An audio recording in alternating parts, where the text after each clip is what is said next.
नमस्कार साथियों, मैं तूफान सिंह हाजिर हूँ आज आप सभी साथियों के बीच 68,500 सहायक शिक्षक भर्ती में 5% छूट व आरक्षण के संदर्भ में।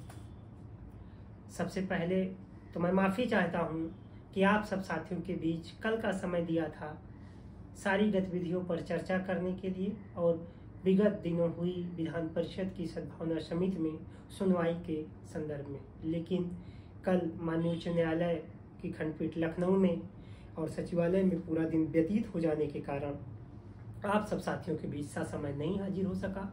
लेकिन आज इस मुद्दे पर बखूबी अपनी बात रखकर आप सब साथियों को अवगत कराऊंगा। साथियों, सर्वप्रथम हम आपको अभी तक की हुई गतिविधियों पर बात करते हैं। तो जैसा कि आप सब साथियों को मालूम होगा कि विगत 2.5 से 3 सालों तक संघर्ष करके माननीय राष्ट्रीय पिछड़ा वर्ग आयोग, माननीय राज्य पिछड़ा वर्ग आयोगों से आदेश निष्कासित किया गया था। यह आप सब साथियों के संघर्ष की बदौलत हुआ था, आप सब साथियों के विश्वास की बदौलत, आप सब साथियों के संघर्ष की बदौलत और आप सब साथियों के सहयोग की बदौलत ही माननीय राष्ट्रीय पिछड़ा वर्ग आयोग, माननीय राज्य पिछड़ा वर्ग आयोग से आदेश निर्गत कराने में सफलता हासिल हुई। मुझे यह बात का पूर्णता एहसास है। मैं पूरे विश्वास के साथ कह सकता हूं कि जितनी तन्मयता के साथ आप सभी साथियों ने अपने क्षेत्र के माननीय विधायक, अपने क्षेत्र के माननीय सांसदों से मुलाकात करी, उनसे पत्र लिखवाया और उनसे फोन कराया और यह बात आयोग के उन मेंबरों तक पहुंचाया जिनके अंदर उत्तर प्रदेश सरकार में ओबीसी वर्ग के प्रति क्या हालात था उसको दिखाते हुए उन्होंने आदेश निर्गत किया। आदेश निर्गत करते समय उन सभी माननीय सदस्यों ने यह बताया कि यह आदेश हमारे और आपके भविष्य को सुरक्षित करेगा। साथियों, यह सत्य बात है कि आदेश आ जाने के बाद आज भी लगभग 1.25 साल बीत गया, लेकिन उत्तर प्रदेश सरकार में बैठे आला कमान अधिकारी इस पर कोई भी कार्य करने से सिर्फ और सिर्फ बहानेबाजी करते हैं। हम लोगों ने अपनी बात माननीय बेसिक शिक्षा मंत्री जी से न जाने कितनी बार रखी, कई बार शासन के अधिकारियों के साथ मीटिंग हुई, लेकिन हर एक मीटिंग पर कोई ऐसा निष्कर्ष नहीं निकल सका जिसमें यह डेट घोषित हो सके कि आप सब लोगों का संघर्ष जायज है, आप सब लोगों की नियुक्ति जल्द से जल्द की जाएगी। साथियों, मैं इन्हीं सब बातों पर आज आप सब साथियों के बीच जुड़ा हूं। इसमें कई प्रकरण हैं, मैं पॉइंट वाइज रखना चाहूंगा। तो साथियों, मैं सबसे पहले विगत दिनों विधान परिषद की सामाजिक न्याय व सद्भावना समिति में सुनवाई हुई, उस सुनवाई में क्या रहा वो मैं आपको बताना चाहता हूं। साथियों, जैसा कि आप सब लोगों को मालूम होगा, पिछले 5-6 महीनों से मैं इस प्रक्रिया में कहीं भी आप लोगों को दिखाई नहीं दे रहा था, अर्थात सोशल मीडिया पर कोई भी बात नहीं रख रहा था। तो साथियों, मैं बता दूं, अपने ही बीच के साथियों के द्वारा कोई वैकल्पिक व्यवस्था के तहत इस 68,500 शिक्षक भर्ती में प्रक्रिया पूरी करने की बात कही गई थी। उस वैकल्पिक व्यवस्था में मैं नहीं शामिल हूं, न उसमें हमारा किसी भी व्यक्ति के प्रति जवाबदेही है, न हमारी जिम्मेदारी है। लेकिन उन सभी अपने साथियों को मैं हौसला अफजाई करता हूं और ईश्वर से दुआ करता हूं कि आप ही के द्वारा, आप सब साथियों के विचार के द्वारा, जिन लोगों के माध्यम से बात करी गई उसके द्वारा ही हमें न्याय मिल सके। जो समय सीमा आपने तय करी है, अर्थात सितंबर तक, हम सब साथी वेट करेंगे और ईश्वर से दुआ करेंगे। लेकिन आप सब साथियों को मैं आगाह कर देना चाहता हूं कि अक्टूबर माह से, यानी आने वाले 5 अक्टूबर के बाद से आपको कमर कसना होगा। जिस तरीके से आपने आंदोलन किया है और 68,500 शिक्षक भर्ती की एक नई इबारत लिखने का काम किया है, उसी प्रकार से आके डटना होगा। मैं आप सब साथियों का सिर्फ साथ मांग रहा हूं। अगर आपने कंधे से कंधा मिलाकर आने वाले अक्टूबर से कुछ दिनों का साथ दे दिया तो साथियों, ये मानकर चलिए कि 68,500 शिक्षक भर्ती में जो अभी तक नहीं हुआ है वो होकर रहेगा। तो सर्वप्रथम मैं यह बताना चाहता हूं कि हमने विधान परिषद की कार्यवाही को पूरी कराने की कोशिश में लगातार कोशिश किया। माननीय उच्च न्यायालय की खंडपीठ लखनऊ में लंबित याचिका पर हर एक स्तर से कोशिश करके सरकार ने काउंटर दाखिल किया है, उसका रिजॉइंडर तैयार कराया। माननीय उच्च न्यायालय इलाहाबाद में भी हम लोगों की तरफ से याचिका लंबित है, उस पर भी सरकार ने काउंटर दिया है, उस पर भी हम लोगों ने रिजॉइंडर तैयार कराया। अर्थात माननीय उच्च न्यायालय इलाहाबाद और लखनऊ दोनों जगहों पर जो लंबित याचिका है उस पर रिजॉइंडर तैयार करा लिया गया है। जल्द ही उस पर बहस करा के आगे कार्यवाही की जाएगी। ये आप लोगों को सूचना के माध्यम से दिया जा रहा है कि हम कोई भी ऐसा रास्ता नहीं छोड़ा है हम लोगों ने कि उस पर न चल सके। और आप लोगों को एक बात और बता देना चाहता हूं कि कोई भी नई याचिका माननीय उच्च न्यायालय की खंडपीठ लखनऊ या इलाहाबाद में फाइल करना उचित नहीं होगा, क्योंकि पहले से ही याचिकाएं फाइल की गई है और ऐसी याचिका फाइल की गई है जब आप सब साथियों का, हम सब साथियों का एग्जाम भी नहीं हुआ था। अर्थात विज्ञापन आने के 1 से 1.5 महीने बाद ही इसको चैलेंज कर दिया गया था, लेकिन इसको अभी तक छिपा कर रखा गया था, इसलिए कि हालात कैसे क्या हो जाएं। तो साथियों, जो विधान परिषद में सुनवाई हुई उस पर चर्चा करने से पहले हम आपको बता दें कि माननीय राष्ट्रीय पिछड़ा वर्ग आयोग से जो आदेश निर्गत हुआ था, उस आदेश के परिप्रेक्ष्य में उत्तर प्रदेश सरकार में बैठे ये आलाकमान अधिकारी, जिनकी नकारापंथी की वजह से 68,500 शिक्षक भर्ती में दिव्यांग और ओबीसी अभ्यर्थियों को आरक्षित कैटेगरी में नहीं रखा गया। आज तक कोई भी ऐसा शासनादेश नहीं है, ऐसा कोई रूल नहीं है जिस रूल के तहत ओबीसी और दिव्यांग अभ्यर्थियों को आरक्षित कैटेगरी से अलग करने का प्राविधान रहा हो। साथियों, राष्ट्रीय पिछड़ा वर्ग आयोग के आदेश के जवाब में राज्य सरकार की तरफ से दिल्ली में सूचित किया गया है, माननीय राष्ट्रीय पिछड़ा वर्ग आयोग में जवाब लगाया गया है। आप कह सकते हैं कि पुनर्विचार के रूप में याचिका दायर की गई और उसमें कहा गया है कि आपके इस आदेश का अनुपालन अभी नहीं किया जा सकता। उसके कई पॉइंट्स रेज किए गए। उस पॉइंट्स में उन्होंने लिखा है कि 68,500 शिक्षक भर्ती में एक केस हुआ था 20,404 दिवाकर सिंह एंड अदर्स, जिससे उत्तीर्णांक निर्धारित करने का आदेश आ चुका है। उस आदेश के खिलाफ हम नहीं जा सकते। और उन्होंने 69,000 शिक्षक भर्ती में राघवेंद्र सिंह एंड अदर्स की याचिका और सुप्रीम कोर्ट से निर्धारित किया गया उत्तीर्णांक राम शरण मौर्य बनाम उत्तर प्रदेश सरकार के आदेश का जिक्र किया है और उससे यह निर्धारित किया है कि उत्तीर्णांक निर्धारित करने का अधिकार उत्तर प्रदेश सरकार के पास है। तो साथियों, राज्य पिछड़ा वर्ग आयोग और राष्ट्रीय पिछड़ा वर्ग आयोग में उत्तर प्रदेश सरकार ने अपना यह जवाब लगाकर यह बताया है कि अभी मामला माननीय उच्च न्यायालय में लंबित है और सुप्रीम कोर्ट के आदेश का अर्थात 69,000 शिक्षक भर्ती में 20,404 दिवाकर सिंह एंड अदर्स के आदेश का 68,500 शिक्षक भर्ती में, इन आदेशों के कारण हम इसका अनुपालन नहीं कर सकते। तो साथियों, मैं बताता चलूं कि विगत दिनों विधान परिषद में जो सुनवाई हुई, लगभग 35 से 40 मिनट तक बराबर के आर्गूमेंट किए गए और वहां पर बैठे सभी माननीय सदस्यों ने हमारी बातों को सुना और समझा और उत्तर प्रदेश सरकार की तरफ से जितने भी आलाकमान अधिकारी थे, मैं कह सकता हूं कि बेसिक शिक्षा विभाग का पूरा अमला उपस्थित था।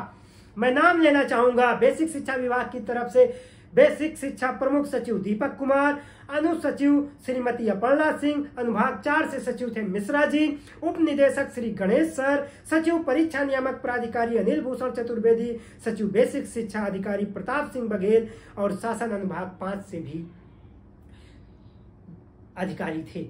अर्थात 7-8 अधिकारियों का पैनल बेसिक शिक्षा विभाग की तरफ से विधान परिषद में सुनवाई के समय उपस्थित रहा और इन्होंने अपने जवाब में 9 बिंदुओं में जवाब लेकर आए थे। मैं पॉइंट वाइज आप सब साथियों को बताना चाहूंगा। इन्होंने 68,500 शिक्षक भर्ती में ओबीसी को 5% छूट ना देने के जो कारण बताए थे वो पूरी तरीके से निराधार थे। कोई एक भी ऐसा कारण नहीं था जो आयोग में टिक सके, जो सुनवाई के समय स्टैंड हो सके। साथियों, पहला पॉइंट इन्होंने लिखा था, उत्तर प्रदेश सरकार ने बेसिक शिक्षा नियमावली 1981 में 20वां संशोधन किया। उसी संशोधन से इन्होंने उत्तर प्रदेश सरकार के पास अधिकार आया कि परीक्षा के तहत हम उत्तीर्णांक लगाएंगे। उस संशोधन में कोई उत्तीर्णांक निर्धारित करने का बिंदु नहीं है। जब भर्ती का विज्ञापन जारी होता है तभी उत्तीर्णांक निर्धारित किया जाता है। हमने 9 जनवरी 2018 से उत्तीर्णांक निर्धारित किया। हमारा इस पर जवाब था कि बेसिक शिक्षा विभाग के पास उत्तीर्णांक निर्धारित करने का अधिकार है। मैं मानता हूं वो कोई भी उत्तीर्णांक निर्धारित करे, 60-65 रखे, 85-90 रखे, मैं कहता हूं 100 में 100 रखे, लेकिन ओबीसी और दिव्यांग को आरक्षित कैटेगरी रखेगी कि नहीं रखेगी। तो साथियों, इसी तरीके से दूसरे पॉइंट में इन्होंने कहा कि हमने ओबीसी और दिव्यांग को 45% रखा। तो माननीय सदस्यों ने यह जवाब पूछा कि आपके पास कौन सा ऐसा शासनादेश है, किस ऐसे नियम के तहत आपने इन अभ्यर्थियों को, ओबीसी और दिव्यांग को आरक्षित कैटेगरी से अलग कर दिया। अगर आपके पास वह शासनादेश है जिससे आपने निर्णय लिया हो तो उसे दिखाएं, या इनको आप ओबीसी कैटेगरी में नहीं मानते या आरक्षित कैटेगरी में नहीं आते, या उत्तर प्रदेश सरकार ने कोई ऐसा शासनादेश निकाल दिया जिससे ओबीसी वर्ग को आरक्षित कैटेगरी से बाहर कर दिया गया हो, जिस कारण से आपने नहीं शामिल किया। आलाकमान अधिकारियों के पास कोई भी जवाब नहीं था। फिर बात आती है दिवाकर सिंह एंड अदर्स के जो आदेश का हवाला दिया जाता है। तो साथियों, यह आदेश कोई भी रिट याचिका का फाइनल आदेश माना जाता है और फाइनल आदेश में रिट इन्फेक्चुअस हो चुकी है। इवन सरकार ने जो जियो जारी किया था 21 मई का, जिसमें 30 व 33% के उत्तीर्णांक की बात की गई थी, उसमें भी ओबीसी व सामान्य को बराबर रखा गया था। हमारी मांग वहां भी यही है कि हमें आरक्षित कैटेगरी में रखा जाए और हमारा उत्तीर्णांक सामान्य वर्ग के अभ्यर्थियों से अधिक, अनारक्षित वर्ग के अभ्यर्थियों से 5% डाउन होना चाहिए। उस जियो को जब उत्तर प्रदेश सरकार ने वापस ले लिया, इस कारण से माननीय उच्च न्यायालय ने 20-404 दिवाकर सिंह एंड अदर्स की याचिका को इन्फेक्चुअस करके डिस्पोज ऑफ कर दिया, जिसका मामला अभी भी डबल बेंच में चल रहा है।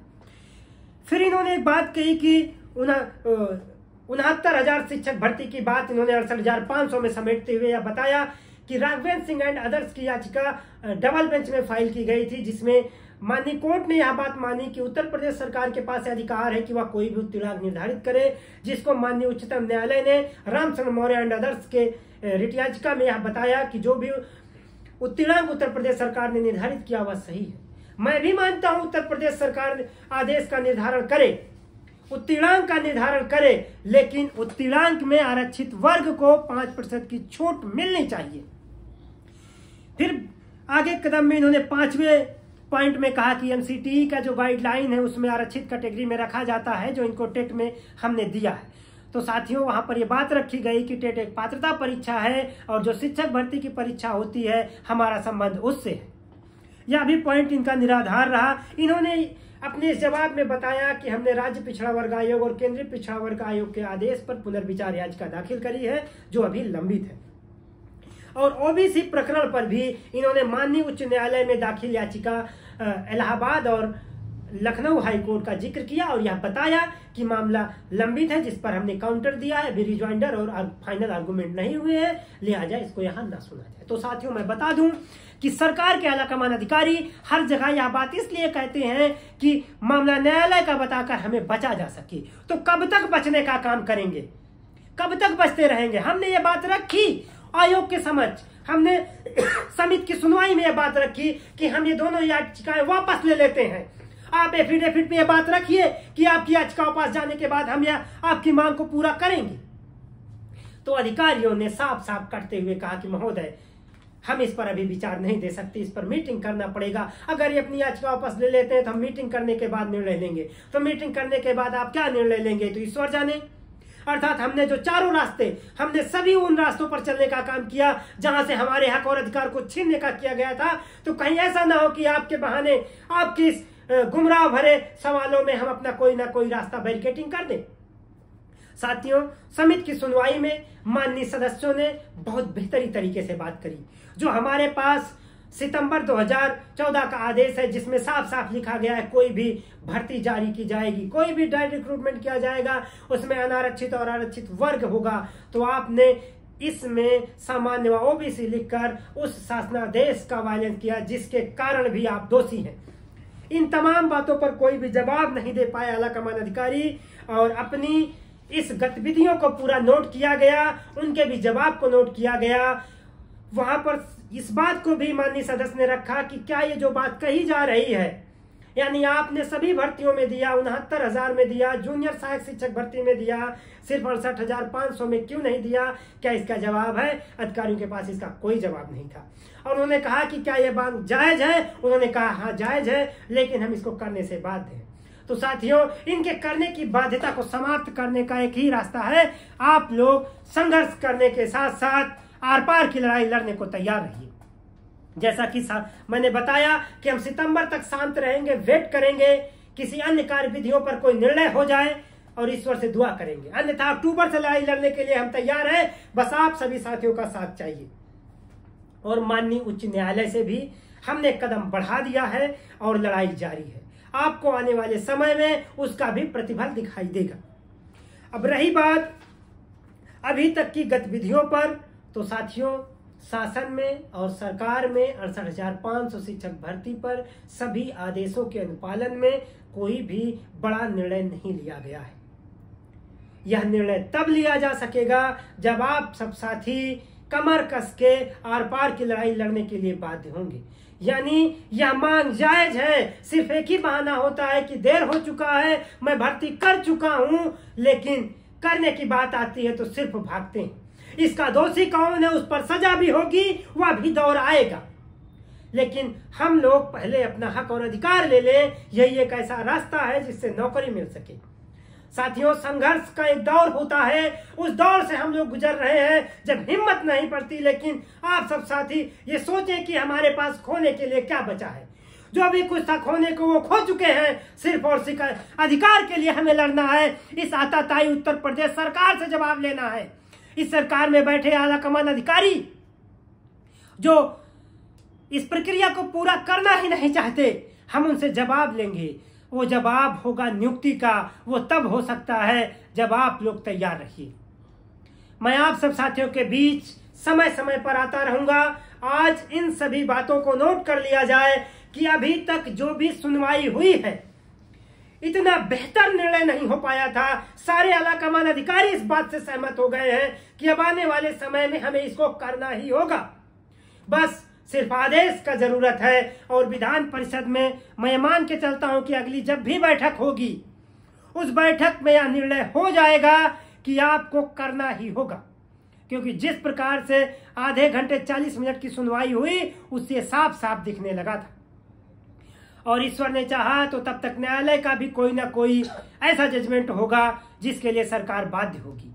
बाकी मैं अपनी बात को समाप्त करता हूं और यह आश्वस्त करता हूं कि मैं अक्टूबर से आप सब साथियों के बीच 68,500 में 5% छूट के मैटर को लेकर आर पार की लड़ाई लड़ने के लिए बाध्य रहूंगा।